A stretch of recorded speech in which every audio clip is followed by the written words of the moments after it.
Bonjour et bienvenue dans Expertise, l'émission pour créer, gérer et développer votre petite entreprise. Et justement, comment développer son activité lorsqu'on est consultant? C'est la question que nous allons poser à nos deux invités. Guillaume Quéroux, qui est fondateur de Didaxis. Bonjour. Bonjour Jérôme. Et à ses côtés, Thomas Boxtal, qui lui est le dirigeant de Strateliance. Bonjour Thomas. Bonjour Jérôme. À la fin de l'émission, à savoir dans une dizaine de minutes, c'est Jérôme O'Haraud, qui est coach et blogueur, auteur du blog pourquoientreprendre.fr, qui viendra nous rejoindre sur ce plateau pour vous délivrer un précieux message. Mais donc, le thème d'aujourd'hui, comment développer son activité lorsqu'on est consultant? Et la première question, messieurs, est-ce qu'il vaut mieux le faire tout seul ou est-ce qu'il vaut mieux se faire aider d'une entreprise spécialisée? C'est une question à laquelle je vais me faire un plaisir de répondre.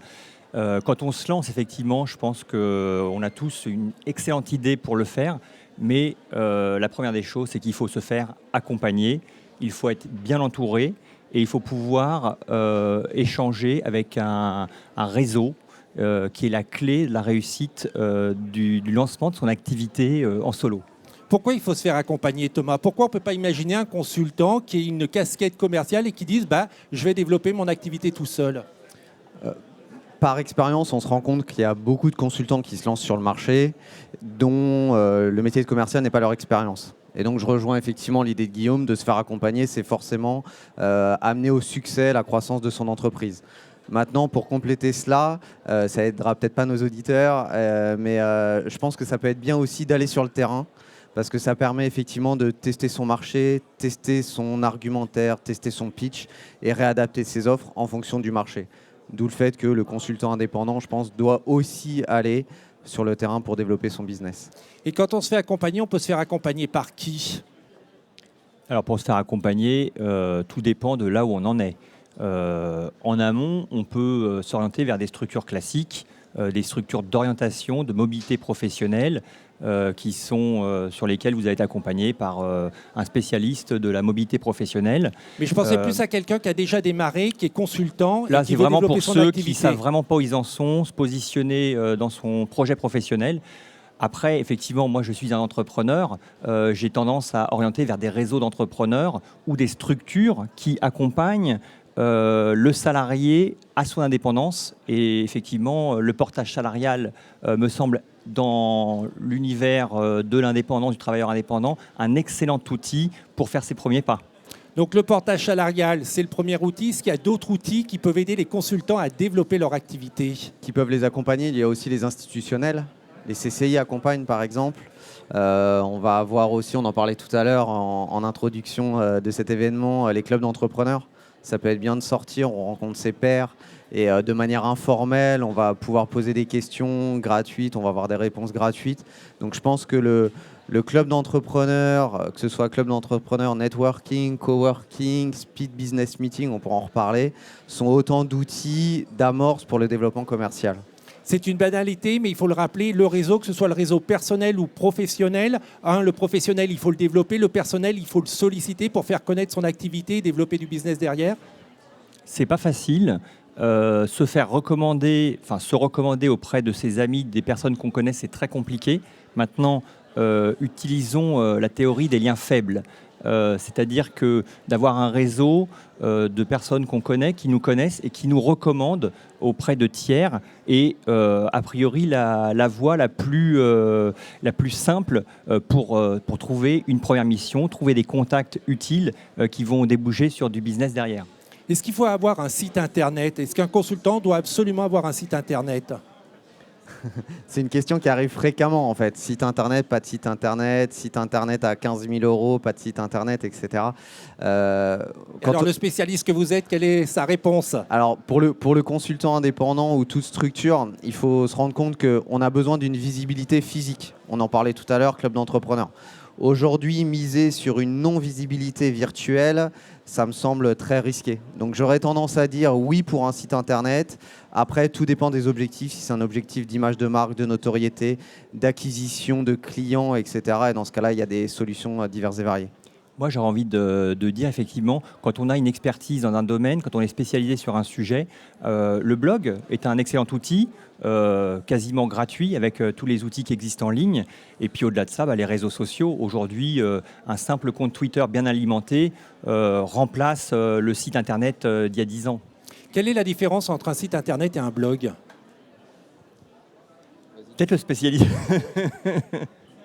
Ça va être complémentaire. Le site internet, on va dire que ça va être un site internet dit vitrine, où vous allez exposer ce que vous faites, votre cible client, des témoignages clients, etc. Et le flux d'actualité, pour compléter ce qu'a dit Guillaume, ça va donner vie à votre site internet. L'idée, en fait, schématiquement, c'est de poster de l'actualité à destination du client final. Donc, on va dire plutôt des bonnes pratiques, des conseils sur le métier donc du consultant, puisque le sujet du jour, c'est le consultant. Et derrière, c'est de diffuser sur les réseaux sociaux. Voilà, on a cité Twitter, il peut y avoir Facebook, LinkedIn, Viadeo et bien d'autres encore. Je pense qu'il n'y a pas de réponse précise, mais combien de temps il faut consacrer à son blog, son site internet et aux médias sociaux? Beaucoup de temps. Et il faut pouvoir consacrer davantage de temps à sa communication personnelle et professionnelle qu'à la gestion de son activité. C'est souvent le point qui blesse, puisqu'on a tendance souvent à passer du temps à gérer, à avoir un business bien cadré, alors que la réalité, c'est le client, le terrain qui est le plus important. Et beaucoup de temps, ça veut dire quoi? Il faut y passer 1 heure par jour, 2 heures? Vous faites quoi, par exemple? Ça va vraiment dépendre effectivement de la typologie de consultant, de sa cible et de ses objectifs. Donc c'est difficile de répondre à cette question-là. Pour un consultant indépendant dont le temps est précieux, 1 heure par jour me semble trop en fait. Maintenant, ce que je pense qui peut être bien, c'est une communication, une actualité, on va dire mensuelle, me paraît un bon départ pour se familiariser avec les réseaux sociaux. Guillaume n'a pas l'air complètement d'accord. Non, mais Thomas est quelqu'un qui gère très, très bien son temps. C'est pour ça qu'il ne veut pas non plus trop passer de temps. Mais quand on est là, on est sur le salon SME, on a affaire à des créateurs, mais plus largement, c'est vrai que les téléspectateurs se posent la question de quand je vais lancer mon activité, combien de temps je dois y passer. On doit y passer peut-être un peu plus de temps que lorsque l'activité est lancée. Et c'est là où je rejoins totalement Thomas. Mais effectivement, peut-être une bonne heure, mais parcelée par micro-temps. Voilà. On a beaucoup parlé du digital là, pour développer son activité. Est-ce que des outils plus classiques comme la distribution de plaquettes dans les boîtes aux lettres ou le démarchage par téléphone, est-ce que ça a encore un sens aujourd'hui pour un consultant ou il faut complètement l'abandonner? Je vois Guillaume qui fait une petite grimace, donc je pense qu'il faut l'abandonner. Alors peut-être que les spécialistes de la vente adoreront prendre un fichier de clients et puis prospecter, appeler. J'entends encore des entreprises qui ont des commerciaux qui leur demandent 200, 400 appels par jour. Moi, je pense des appels plus qualifiés, des approches plus digitales par les réseaux sociaux, par des outils de veille. On a ciblé une entreprise plus qu'un secteur. On est sur une micro-niche.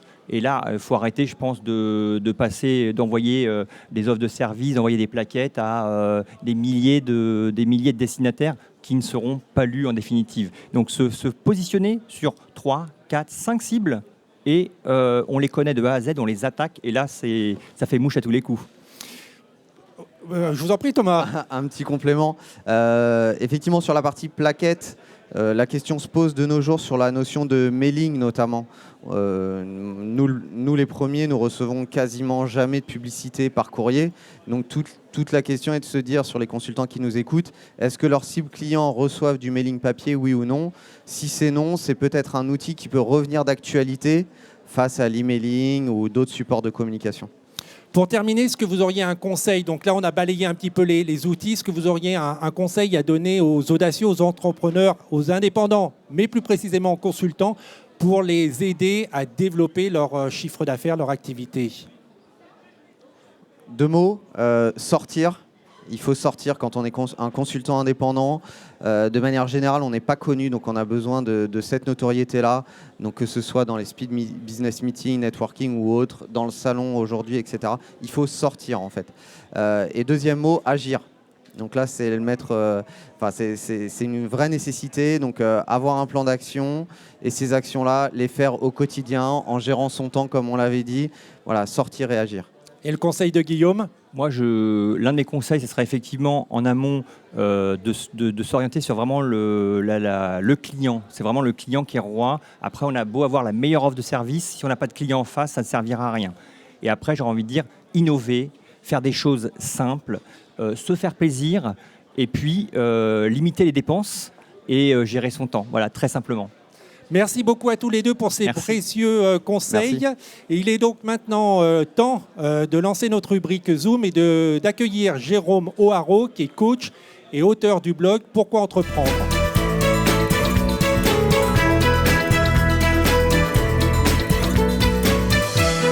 Le principe du Zoom, c'est d'inviter un expert. L'objectif, c'est de vous adresser à un public bien particulier et de lui adresser un message qui va l'aider dans sa vie d'entrepreneur. Donc, première question, à qui souhaitez-vous vous adresser?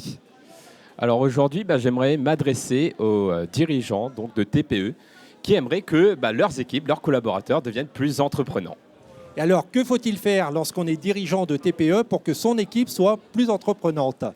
Alors, il n'y a pas de recette miracle. Donc aujourd'hui, moi, ce que j'aimerais partager, ce sont donc 3 piliers forts qu'un dirigeant peut appliquer auprès de ses équipes, ou même à lui-même d'ailleurs, pour être plus entreprenant, et qui finalement touche à une compétence très prisée dans le milieu de l'entreprise, qui est donc le problem solving ou la résolution de problèmes. Donc concrètement, ces 3 piliers sont donc tout d'abord clarifier l'objectif ou clarifier le problème s'il y a un problème. Comment on le clarifie? On prend un papier, un crayon et puis on le note pour avoir les idées claires? Donc on peut faire ça. Moi, il y a un outil que j'aime beaucoup, c'est la pensée visuelle. Donc on va faire des schémas, on va faire un mind mapping, on va prendre des notes. Mais on peut tout simplement se poser des questions. Donc il y a le QQOQ-CP par exemple. Qui, quoi, où, quand, comment, pourquoi. Et ces questions permettent de clarifier tout ça, d'avoir une vision et surtout, prendre du recul sur un problème et pas être trop impliqué émotionnellement dans le problème. Donc c'est le premier pilier, clarifier. Deuxième pilier. Le deuxième pilier, c'est responsabiliser. C'est-à-dire que lorsque la personne impliquée, le collaborateur impliqué dans la situation fait face à la situation, plutôt que de lui dire quoi faire, dire voilà, tu dois faire ça, c'est lui de poser la question, ok, voilà la situation actuelle. Voilà la situation que tu as envie de créer, la situation améliorée, et qu'est-ce que tu vas faire pour ça? Et lorsque la personne va se dire je vais faire cette action ou ces actions, la responsabiliser en disant ok, quand et quand est-ce que tu vas me donner un feedback, un retour concret par rapport à cette échéance pour qu'on voit comment les choses avancent. Et là, les dirigeants de TPE doivent se faire un petit peu violence parce qu'ils sont très auto-centrés, entre guillemets, mais ils ont des difficultés, je pense, à déléguer et à responsabilité. C'est vrai que ça donne... ça nous force à un lâcher-prise quelque part, de se dire on va faire confiance à l'autre, la personne est compétente pour cela. En fait, c'est un investissement temps, un investissement sur la personne qui aujourd'hui prend du temps, parce qu'on aimerait que ça arrive vite, et donc du coup vers soi-même, mais finalement ça nous fera gagner beaucoup de temps, parce que plus tard, la personne ne demandera plus comment faire ou quoi faire. Clarifier, responsabiliser, et le troisième pilier? Coacher, à savoir justement ne pas être trop directif, dire voilà, faire ça ou faire soi-même. C'est au contraire, il y a une notion donc anglo-saxonne qui parle beaucoup, qui est empowered, to empower the person. Donc vraiment lui redonner le pouvoir et de la guider à travers des questions, à travers des exemples, la challenger plutôt que de la diriger, de lui dire quoi faire quelque part. Jérôme, merci beaucoup pour ces précieux conseils. Merci à vous. Et pour ceux qui veulent suivre votre actualité, je rappelle que vous êtes l'auteur du blog pourquoientreprendre.fr. Je vous rappelle également que vous pouvez revoir toutes les émissions Expertise sur Salon SME TV, la chaîne YouTube du Salon SME, et sur demain.fr. On se retrouve très bientôt pour une nouvelle émission Expertise. Salut les audacieux.